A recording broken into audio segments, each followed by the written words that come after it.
Hi everyone, welcome to another episode of EsteemPCB Academy. My name is Aviral and we often use the term differential impedance and differential pairs.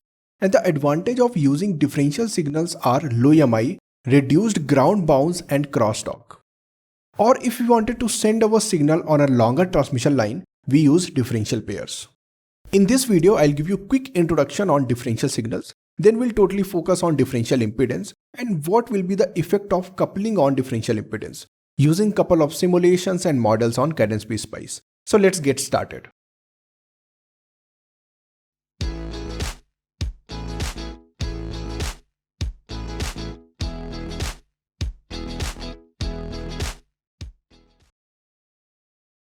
Let's start with a quick introduction of differential signals. Differential signals are simply pair of transmission lines with capacitive and inductive coupling between them and carry true signal on one line and complementary of same signal on another line. Now let's talk about advantages of differential signals over single-ended signals. First one is total di by dt from output driver is greatly reduced compared to single-ended signal. And the second one is, in case of differential pairs, if noise is introduced in the signal, it will impact both of the signal at the same time due to coupling between those, and which will cancel out when comparator will extract signal from it, as you can see in the figure. And due to this noise-prone behavior, we'll see less rail collapse, ground bounds, crosstalk and switching noises will be reduced on differential pairs. Some very popular examples of differential pair signals are USB, HDMI and PCI, etc.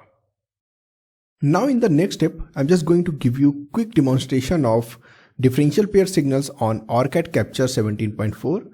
So let's open that. And this is the circuit that we're going to simulate. At the driver side, we are generating a step response of 5 volt with certain time period and rise time and fall time.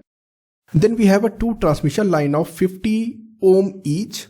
I'm using a lossless transmission lines here. And at the receiver side, I'm powering it with 5 volt VCC and minus 5 volt VEE. And at the output side, I'm terminating it with 75 ohm resistor. Now what will be the expected results of this one? So at the input side, there will be a 5 volt swing from 0 to 5 volt. Then at the differential signals or on our transmission line, at Y we'll get a true signal, or you can say a transition of 0 to positive certain voltage. At the Z side, we'll get the complementary of same signal. And this is a simple comparator which will compare these two and we'll get 2 times of swing of differential pair, right? So this will be the expected output. Let's see the results. So as you can see, the yellow line or the yellow waveform is our Vin, which is going from 0 volt to 5 volt, and Vout will be the 2 times of differential signal. And these are the differential signals. Blue one is true signal and red one is the complementary signal. I'll attach this project in the description. You can download it and play along with this one. Now what will happen if some random noise introduced in our differential pair signals? I'm going to demonstrate noise-prone behavior of differential signals in the next demo.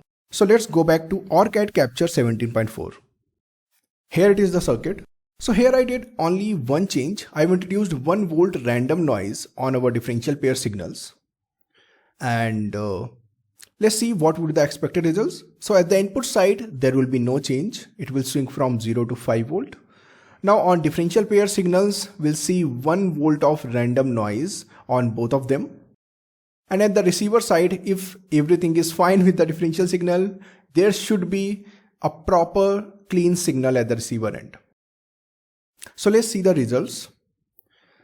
So blue one is our input signal, which has swing from 0 to 5 volt, and yellow is the output signal, which is pretty much clean after introducing this amount of noise. Let me know in the comment section if you can able to send some amount of noise from differential pair or transmission lines to Vout. Now let's move to another section and let's talk about differential impedances. Now, if you recall from our transmission line discussions, how we have derived impedance for a single-ended signal at a particular instant. using the first order model of a transmission line. There, L0 was inductance per unit length, C0 was capacitance per unit length, and using that we have derived Z0 is equal to square root of L0 by C0. Now same thing we can represent in the form of stack view or front view, where we have signal at the top layer, return plane or return path at the bottom layer, and then Z0 will be the instantaneous impedance seen by the signal propagating down the line. But in case of differential pair signals, there will be two identical transmission lines parallel to each other, and as we know them as a true signal and complementary signals, traveling down the transmission line will see same instantaneous impedance Z0. Because as we know, the characteristic impedance is independent on voltage, either it is positive or negative voltage. Anyways, so in this case, differential impedance is the equivalent impedance between these signals, which will be Z0 plus Z0 or 2 times of Z0. That means if we route a 250 ohm transmission lines parallel to each other, then its Z equivalent or Z differential will be 100 ohms, right? So here we can say a very popular statement: in ideal world, differential impedance of two uncoupled transmission line will be 2 times single-ended impedance as seen by the driver. But we don't live in ideal world. So let's talk about what are the two things that complicate the differential impedance in real world. And the first one is the impact of coupling of transmission lines or two signals. And second is common signal and its generation and control on differential pairs. In this video, we'll focus on coupling impact on differential impedance, and we'll see how to estimate differential impedance in case of coupling or no coupling. Now here the first thing we can ask, what is coupling? So if we bring two strip line or microstrip traces close to each other, the fringe electric and magnetic field will overlap. That means the coupling between the traces will increase. Now here when I'm talking about coupling, that means either there can be capacitive coupling or mutual inductance coupling.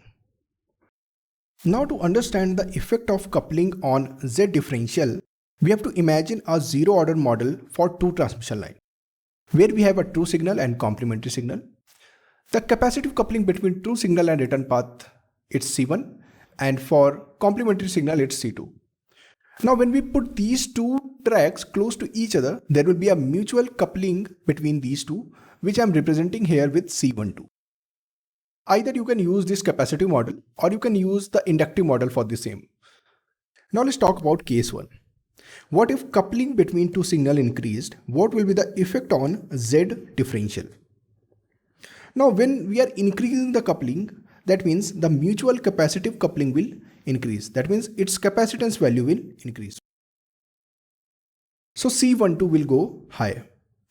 Now overall charge required to charge these two capacitors, C1 and C12, let's imagine the true signal only, we need high amount of charge, right? That means the current requirement will increase.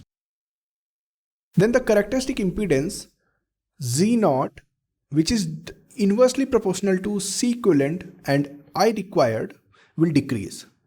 And we know that Z differential is directly proportional to the characteristic impedance of each signal. So the overall differential impedance will go low. So let's conclude this. In case 1, what if coupling increased? Z differential will go low. Now let's move to case 2. What if we separate two traces? What will be the effect on Z differential? So as you can see, if we separate two traces, C12 or mutual capacitive coupling will reduce. So that means the characteristic impedance, which is inversely proportional to C12, will go high, and Z differential is directly proportional to characteristic impedance. So Z differential will also increase. So let's conclude this point. If we separate two traces, the Z differential will increase. Similarly, you can estimate the impact on Z differential as you reduce the height or change the value of dielectric material. Now let's see a quick demo of how we can estimate the differential pair impedance using Cross Section Editor. For that, open PCB Editor 17.4, and this is the project for which we are going to calculate differential impedance. To open Cross Section Editor, you have to go to Setup and click over Cross Section. Now here you have to select Primary tab and double click over Signal Integrity. Now you have to go to the right side and here you will find two options. One is Differential Spacing and one is Differential Z0. In case if it is showing none here, you have to just click over here and select Edge. Now here I'm going to calculate or estimate the differential impedance for layer L1. Just let me know in the comment section why I'm not calculating it for top layer. Anyways, so here you can see the width I've set 10 mil and I want to calculate the differential impedance. Let's set the target impedance of 90 ohm and choose the field to be recalculated. I've selected line spacing here. So as you can see, for 10 mil width, if we'll put 4 mil, spacing between two tracks, the differential impedance between those will be 90 ohm. Alright, and same thing you can calculate for the width. Now this was all about coupling between two tracks and the effect of coupling on differential pairs. Now in the next video, I'll talk about what will be the effect on differential impedance of common signal. So now you can just apply and click over OK. Alright, so see you in the next video.